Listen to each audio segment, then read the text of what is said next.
আজি ৰাতিপুৱা ব্ৰেকফাষ্ট আছে এক বাতি লাল চাহ আৰু ৰুটি এনেকৈ পকাই লৈছোঁ। এখন নহয় অৱশ্যে এনেকৈ দুখন খাম আৰু আজি বনাবলৈ মন নগ'লে। ৰাতিপুৱা কিবা এটা পালেই হ'ল আৰু মুঠতে পেটত পৰিবলৈ।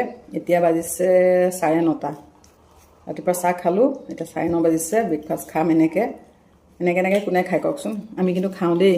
খোৱাত ধুন পেচ নধৰোঁ আৰু যি পাওঁ খাই দিওঁ আৰু ৰাতিপুৱা পালেই হ'ল, নহয় জানো? বুদ্ধ গৰম ৰুটি, গৰম লাল চাহ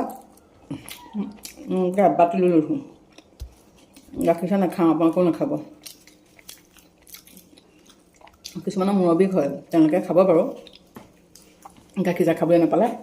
এনেকৈ ধুব লাগে, তিয়াব লাগে।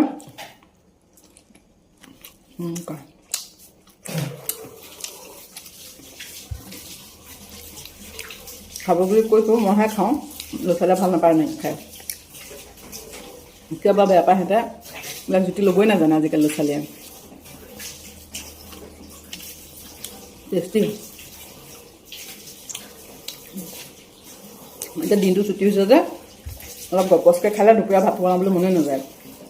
এনেকৈ খাই দিলে ভোক লাগে, ভাতকেইটা বনাই টেষ্টি লাগে, মন যায়। সেইকাৰণে এনেকৈ খাই থৈ দিম। টেষ্টি। আপোনালোকে নাখায় যদি আপোনালোকে খাই লওক, মই খালোঁৱেই। তেতিয়াহ'লে সামৰিছোঁ দেই।